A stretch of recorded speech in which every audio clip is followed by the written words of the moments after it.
cette petite séquence vidéo au cours de laquelle nous allons parler un peu de la RDC. Bon, ça fait un peu longtemps que j'ai fait de vidéo, parce que j'étais un peu souffrant. Voilà, c'est pas fini, bon, mais il y a du mieux. Et je me suis dit, je peux faire une petite vidéo parce que j'ai tellement mal chaque fois que je mets la télé, la radio. Je suis les informations sur la RDC et j'entends on a tué tant, les ADF ont fait ceci, les M23 ont fait cela. Et je me sens même malade, je me sens impuissant. Je dis j'ai bien envie de faire quelque chose pour aider. Mais qu'est-ce que je peux faire? Je ne suis pas, j'ai pas d'argent. Je ne suis pas un stratège militaire, je ne suis pas un militaire. Bon, je n'ai que peut-être ma bouche pour donner un peu quelques conseils de ce que j'ai pu observer à travers le monde. Voilà. La RDC n'a pas encore trouvé son Vladimir Poutine. La RDC n'a pas encore trouvé son Assimi Goïta. La RDC n'a pas encore trouvé son Ibrahim Traoré. La RDC, on peut multiplier, n'a pas encore trouvé son Fidel Castro.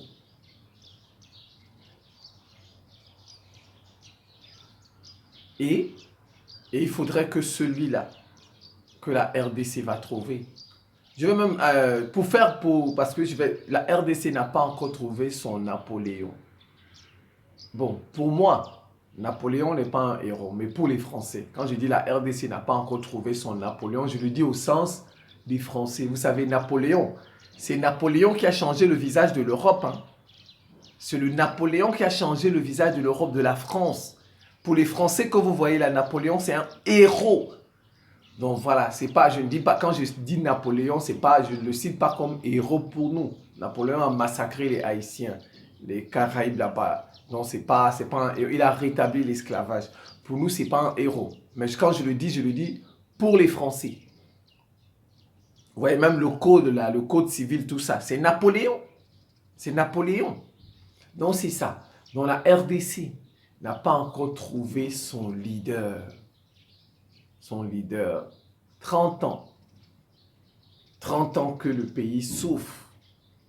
30 ans. J'esquisse des pistes. Plusieurs pistes. Bon, je pense qu'il y a déjà un mausolée, Patrice Lumumba. C'est bien. Il y a une statue aussi, Patrice Lumumba. C'est déjà bien. Le pays a reconnu les efforts. Il y a eu la dent de Patrice Lumumba qu'on a restituée. Ça, c'est la mémoire. Il faut reconnaître le sang versé des martyrs, ceux qui ont donné de leur vie pour le pays. Ça, un aspect, c'est déjà... Ce point-là, c'est bien. Bon, maintenant, je pense que les Congolais aussi, je ne sais pas, peut-être je peux me tromper, doivent faire revenir le corps de Mobutu.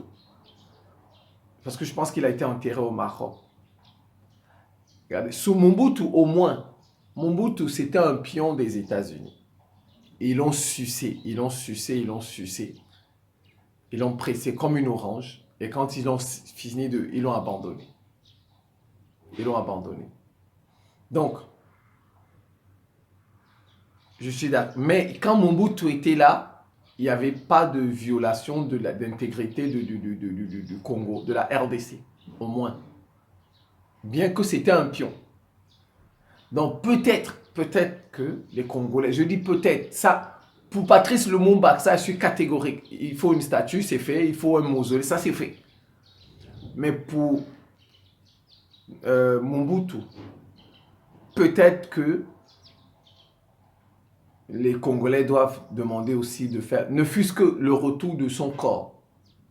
Voilà, le retour de son corps. Je n'ai pas dit de l'élever, même si on peut faire retourner son corps discrètement, on l'enterre, voilà, dans un lieu, parce qu'il a été président du pays quand même. J'ai pas demandé d'organiser des funérailles grandioses. J'ai pas... Pour Patrice Lumumba, c'est mérité. C'est mérité, mais pour Mobutu, même si c'est de manière discrète, on fait un temple là où on enterre tous les anciens présidents. Voilà, même si on le fait de manière discrète, on fait revenir son corps sur la terre de ses ancêtres, de ses pères. Ça peut peut-être aider aussi. Ça peut, vous savez, le monde, il est spirituel avant d'être matériel. Il est spirituel avant d'être matériel, avant d'être physique. Parfois, c'est des choses comme ça qui nous bloquent.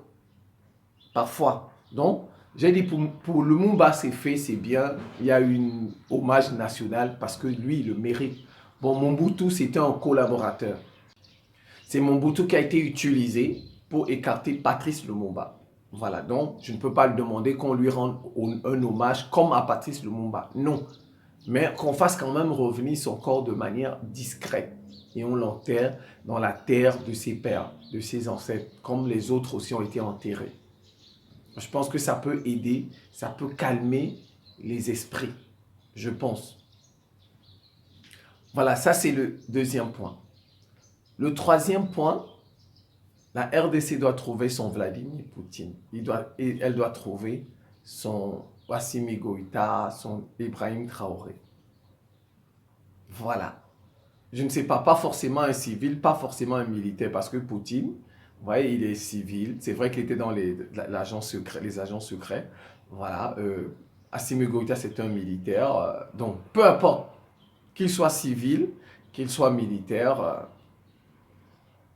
je pense que la RDC doit trouver son homme. Bon, peu importe. L'essentiel, il doit avoir des cheveux. Le minimum, il doit avoir des cheveux. Il ne faut plus qu'en RDC. Il faut faire le bilan. Il faut parfois s'asseoir. Depuis que Kabila père est venu, qui a été rasé, on l'a remplacé par son fils. Son fils était rasé. On a mis Tshisekedi rasé. Regardez comme le pays ne fait que pleurer, Il faut observer. Il faut observer. Donc, le rasage, quand Mobutu était là, Mobutu avait des cheveux, le pays était en paix. Mobutu avait des cheveux, le pays était en paix. Depuis qu'on a mis des hommes rasés, et vous avez vu, ironie du sort, quand Kabila a perdu le pouvoir, Kabila fils, il a commencé à laisser ses cheveux, sa barbe, tout. Ironie du sort, mais quand il était président, il se rasait tous les jours. Quand il était président, il se rasait tous les jours. Même à l'investiture de Tshisekedi, il était rasé. Si vous voulez aller taper sur Google les images, cherchez tout. Kabila fils n'avait pas de cheveux, il se rasait tout le temps. C'est quand il n'était plus président qu'il a gardé ses cheveux, sa barbe, sa moustache maintenant. On a comme l'impression qu'il a compris tard. Il a compris tard. Mais aussi, ça, la situation actuelle, c'est la trahison de Tshisekedi. Parce qu'il avait fait un deal avec Kabila. Et Tshisekedi a trahi le deal. Donc ça le rattrape aussi. Ça le rattrape. Parce que c'est Kabila qui a mis Tshisekedi. Vous voyez la trahison. La trahison, c'est aussi important. Ils ont fait un deal. Comme Martin Fayulu dit, c'est lui qui avait gagné les élections. Martin Fayulu le dit tous les jours. Il le dit tous les jours, c'est lui qui a gagné les élections. Mais Kabila a fait un deal avec Tshisekedi. Tshisekedi n'a pas respecté le deal. Vous voyez, ça le rattrape. Il y a M23, etc. Faut parfois. Et vous avez vu, Kabila avait déjà, à la fin, là, Kabila avait déjà commencé à faire du bon travail parce que le pays avait réussi à organiser des élections seul. Il n'y avait pas d'observateurs internationaux avec les propres fonds du pays. Vous voyez, Kabila avait déjà commencé. Kabila avait ouvert les yeux. Mais il a ouvert les yeux tard. Parce qu'il n'avait pas le droit de se représenter. Mais il a ouvert les yeux tard. Voilà, s'il avait ouvert les yeux au début de son mandat, peut-être qu'on l'aurait tué comme son papa, peut-être. C'est parce que son papa a ouvert les yeux qu'on l'a tué. Mais Kabila a ouvert les yeux à la fin. Mais il avait quand même réussi à écarter relativement les Occidentaux. La preuve, les élections ont été organisées avec les fonds congolais. Il n'y avait pas d'observateurs internationaux et ces Occidentaux ont utilisé l'Église catholique pour jouer les observatrices. On connaît tout ça. Donc la trahison aussi, c'est important. Donc de grâce, le président, il faut barrer tous ces gens-là qui n'ont pas de cheveux. Le prochain président là, il faut le barrer. Tshisekedi, il faut l'enlever. Il faut l'enlever. S'il n'a pas de cheveux, il faut les enlever. Martin Fayulu, s'il n'a pas de cheveux, il faut les enlever. Katumbi, s'il n'a pas de cheveux, il faut les enlever. Déjà même Katumbi. Quelqu'un qui va annoncer sa candidature à une élection, il le fait sur France 24. Comme s'il n'a pas un Twitter, il n'a pas un Facebook, il n'a pas un YouTube, il n'a pas un Instagram, il n'a pas un TikTok. La candidature pour le Congo, c'est sur une chaîne occidentale que tu annonces ta candidature. C'est pas normal. C'est pas normal. Vous n'allez pas voir un président des États-Unis, de la France, annoncer qu'il est candidat sur une chaîne chinoise, sur une chaîne russe, sur une chaîne africaine. Mais quand même, les Africains, ils nous font honte. Ils nous font honte. Ça veut dire qu'il n'est pas le candidat des Congolais. C'est tout. Il n'est pas le candidat des Congolais. Il sera là pour servir d'autres. Il sera là pour servir d'autres. Et en plus, ils n'ont pas de cheveux. Ils n'ont pas de barbe, ils n'ont pas de moustache. Il faut les écarter. Moi, si j'étais Tshisekedi, il n'y aura pas d'élection cette année. Si je suis Tshisekedi, on ne peut pas faire des élections dans un pays en guerre. On ne peut pas. On ne peut pas organiser des élections dans un pays en guerre, où on tue les gens tous les jours, presque tous les jours, où l'armée est en guerre et vous organisez des élections. L'Est du Congo est occupé. Moi, si je suis Tshisekedi, il n'y a pas d'élection cette année, tant que la sécurité n'est pas revenue. Les élections ne sont pas plus importantes que la vie des individus. Les élections ne sont pas plus importantes que la vie des individus. On fait des élections depuis des années, ça ne nous a rien apporté. Prenons l'Afghanistan. L'Afghanistan, ils ont bombardé l'Afghanistan, détruit tout l'Afghanistan, des millions de morts. Ils sont restés sur place 20 ans. 20 ans, des millions de morts. Et chaque fois on a organisé des élections. On est où aujourd'hui en Afghanistan? Ça servit à quoi? On en est où aujourd'hui en Afghanistan? Zéro. On est même pas zéro, négatif. Négatif, vers moins l'infini là-bas, pour parler comme les mathématiciens. L'Afghanistan, c'est vers moins l'infini là-bas, moins l'infini. Vous savez, moins l'infini, c'est encore plus petit que zéro. Donc l'Afghanistan, c'est négatif. Nul et négatif. Ça a servi à quoi toutes ces élections en Afghanistan? Rester sur place depuis 20 ans, ça a servi à quoi? Toutes ces personnes qu'on a tuées là, ça a servi. Pourquoi les a-t-on tuées finalement? Pour que l'Afghanistan revienne là. Donc, moi, si je suis Kabila, pas d'élection.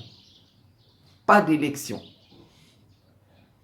Le dernier point, il faut que les Congolais nomment leurs agresseurs. Il faut absolument que les Congolais nomment leurs agresseurs. Les dirigeants là. Oui, je sais qu'il y a des intellectuels congolais qui les nomment. Je le sais. Moi, je vois parfois dans les chaînes de télé, leurs comptes YouTube, Facebook, ils les nomment. Je sais qu'il y a des Congolais qui nomment les agresseurs du Congo. Mais il faut que ce soit les dirigeants.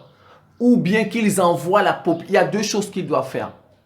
Si les dirigeants, Tshisekedi là, ses premiers ministres, s'ils ne nomment pas eux-mêmes, leurs agresseurs, il faut qu'ils envoient le peuple dans la rue pour nommer les agresseurs. Il faut qu'ils envoient le peuple dans la rue nommer les agresseurs à leur place. C'est très important.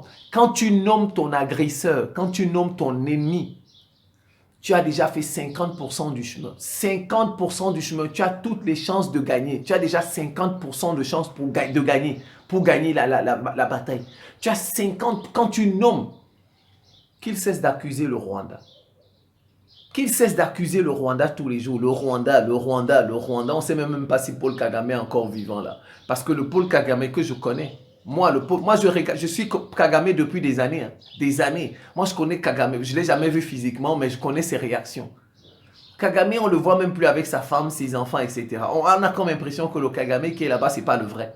C'est un sosie. Moi, ça fait des années que je suis Kagame. Je connais son comportement. Comme je vous ai dit, je ne l'ai jamais vu physiquement. Moi, je connais des Rwandais. J'ai eu des amis rwandaises, des amies femmes rwandaises. Donc, je connais Kagame. Comment il est. Kagame, on ne le montre même plus. On a comme l'impression que ce n'est pas le vrai. Ou bien il a complètement... Bon, peut-être les hommes changent. Les hommes peuvent changer, oui. Mais je doute que le Kagame là soit le vrai Kagame. Ça, j'ai un doute. J'ai un doute. Peut-être que c'est son sosie. Le vrai est peut-être déjà mort. Peut-être. Peut-être, j'ai dit peut-être. Peut-être il est déjà mort. On a fini avec lui comme d'habitude. On a peut-être fini avec lui. Ça, je doute. Ou bien, il a complètement changé. Parce que dans la vie, il y a des gens qui changent. Et à un moment donné, tu peux changer. Il faut... Regardez. Il y a de cela encore 1 ou 2 mois là. La jeunesse congolaise avait commencé à nommer l'ONU. Que c'est l'ONU le problème, c'est l'ONU le problème, c'est l'ONU le problème. Vous avez vu? Qu'est-ce qu'ils ont fait là? Vite. Ils ont changé de discours pour accuser le Rwanda. Ils ont voulu préserver l'ONU, ne pas ça, alors que c'est la vérité. Et vous avez vu, maintenant ils envoient les gens du conseil, il y a une délégation du conseil de sécurité qui va... Tout ça pour arranger l'image de l'ONU. Parce que ça l'aide. Il faut nommer son adversaire. Il faut nommer son ennemi. Il faut bien connaître la cause et le lien, causalité et corrélation.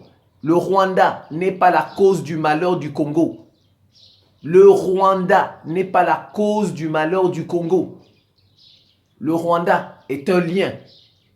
Il faut bien ça. Le Rwanda est un lien. La cause du malheur du Congo, ce sont les États-Unis et l'ONU. Il faut les nommer. Il faut les nommer. Il faut les nommer. La cause, ce sont les États-Unis et l'ONU. Il faut que les dirigeants là, les nomment. Il faut que s'ils ont peur, qu'ils utilisent la population pour les nommer et qu'ils les envoient dans la rue pour dire États-Unis, on ne veut pas de la balkanisation du Congo. Arrête ton soutien au Rwanda. États-Unis, arrête ton soutien au Rwanda. Il faut qu'ils le fassent. Ça va changer tout. Ça va changer tout. Qui cesse de cogner sur le Rwanda. Le Rwanda, c'est un lien. C'est un lien. Comment pouvez-vous comprendre que c'est le Congo qui était sous embargo alors qu'il est attaqué? Qui met les embargos sur le Congo? Qui met les embargos sur le Congo? C'est le Cameroun. C'est le Cameroun qui met l'embargo sur le Congo, je vous demande. Ce sont les Occidentaux.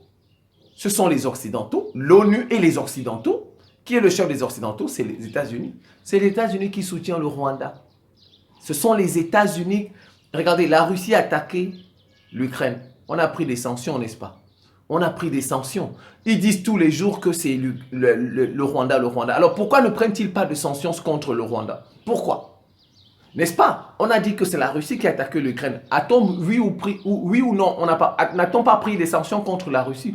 Pourquoi ne prennent-ils pas de sanctions contre le Rwanda? Donc, il faut frapper sur la cause. Il ne faut pas frapper d'abord sur le lien.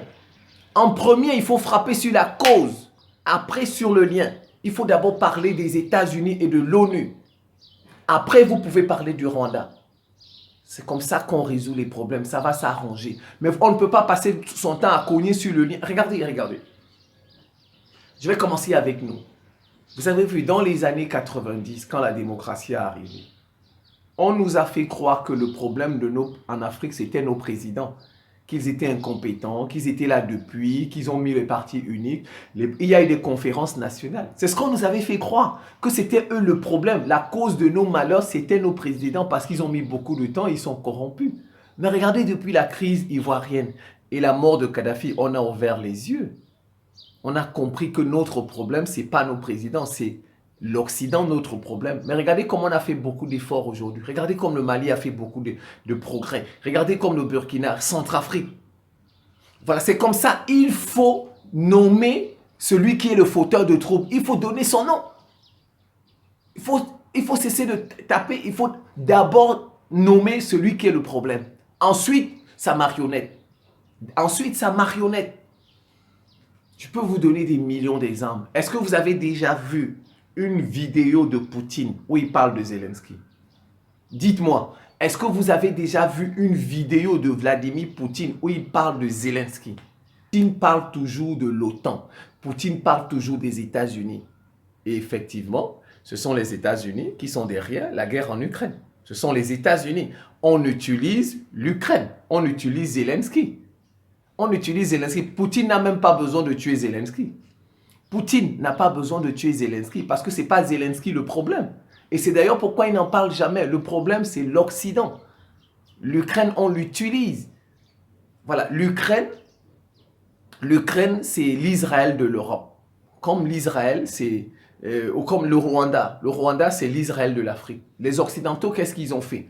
Partout où il y a leurs adversaires, les gens qui n'arrivent pas à contrôler, ils mettent un État satellite là-bas. Ils mettent un État satellite pour observer. C'est lui qui est les yeux. Vous voyez, Israël que vous voyez, Israël, c'est les yeux des Occidentaux dans cette région pour contrôler toute la région. C'est comme ça. Donc, en fait, celui qui s'en prend à Israël, il ne s'en prend pas aux véritables fauteurs de troubles. C'est pourquoi vous voyez, les Palestiniens ne s'en sortent pas jusqu'ici. Les Palestiniens ne s'en sortent pas parce qu'ils s'en prennent à Israël. Ce n'est pas Israël le problème. Israël est le lien. Le problème, ce sont les États-Unis. Ceux qui ont, avec ça a commencé en 1917 avec la déclaration de Balfour, le retour d'Israël. Mais c'est ceux qui ont placé Israël là-bas. Ce sont eux les problèmes. Donc, pour que il faut d'abord que les Palestiniens accusent les États-Unis. Il faut qu'ils leur disent que les États-Unis, arrêtez votre soutien à Israël. D'abord, avant de parler d'Israël. C'est vrai, c'est Israël qui tue les gens là-bas, Palestiniens, etc., qui font la conquête. Mais c'est parce qu'ils sont soutenus par les États-Unis. Israël ne peut pas faire la guerre contre tous les pays arabes. On a vu ça. Israël ne peut pas s'en sortir seul.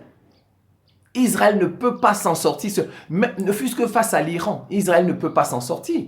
Mais alors pourquoi Israël s'en est sorti lors de la guerre des 6 jours contre les pays arabes?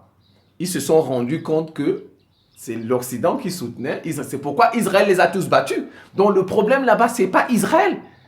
En premier, ce n'est pas Israël. Secondairement, c'est le problème, c'est... Parce que si tu touches Israël, tu as touché les États-Unis. Vous voyez, si tu touches Israël, tu as touché les États-Unis. Donc, ce n'est pas Israël le problème. Ce sont les États-Unis le problème principal. Ce sont les États-Unis. Il faut que les Palestiniens nomment les États-Unis d'abord, avant de nommer Israël. Et, vous avez vu, je peux continuer. Vous avez déjà vu l'Iran. Vous avez déjà vu l'Iran nommer Israël en premier. Vous avez déjà vu. L'Iran parle toujours des États-Unis d'abord. D'abord, quand quelque chose arrive à l'Iran, l'Iran met d'abord les États-Unis devant, avant d'utiliser Israël, avant de parler d'Israël. Et vous voyez, les Iraniens s'en sortent. Ils sont forts. Quand vous nommez celui qui fait du désordre chez vous, quand vous le nommez, vous avez déjà fait 50% du chemin. 50% du chemin. 50%, il faut bien comprendre ça.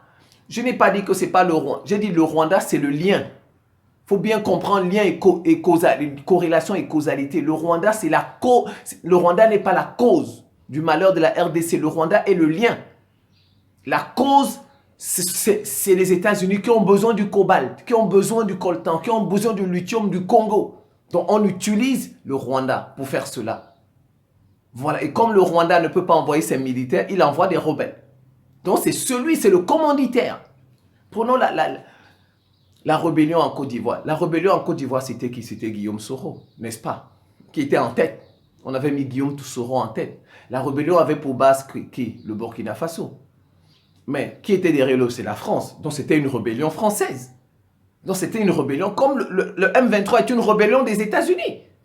C'est une rébellion états-unienne. Il faut qu'ils nomment ça. Ils doivent nommer ça. C'est comme ça que ça va résoudre le problème. Poutine nomme l'OTAN. Vous voyez, il est en passe de gagner sa guerre. Il est en passe de gagner sa guerre. Regardez la Corée du Nord. Même la Corée du Nord n'accuse jamais le Japon. Regardez la Corée du Nord. La Corée du Nord n'accuse jamais le Japon. Jamais la Sud-Corée. Jamais.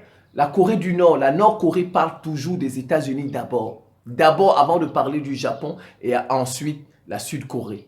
C'est comme ça. Parce que s'il n'y avait pas les États-Unis dans le coin là, la Corée du Nord aurait déjà fini avec le Japon et la Corée du Sud. Depuis. Donc c'est les États-Unis le problème.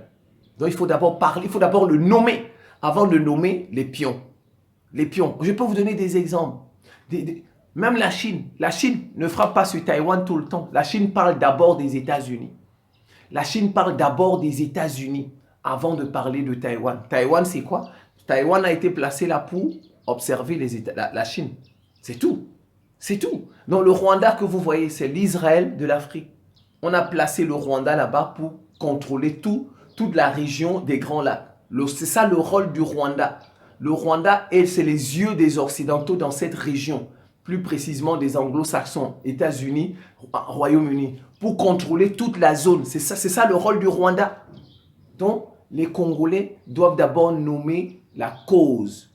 Ensuite, le lien. D'abord la cause. Et c'est comme ça que ce problème sera résolu. Voilà. Peu à peu, ce problème va trouver une solution. Il y a beaucoup d'exemples. Beaucoup. Beaucoup. C'est comme ça. On nomme d'abord le fauteur de troubles.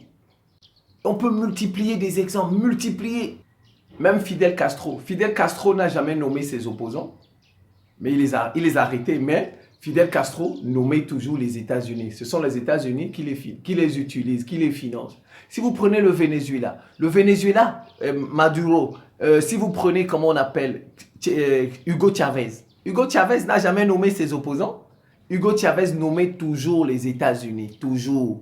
Toujours. C'est comme ça. Et regardez comment on l'appelle. Regardez le Mali.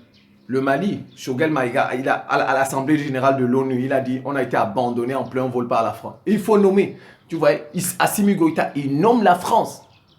Il nomme la France et ils sont en passe de gagner.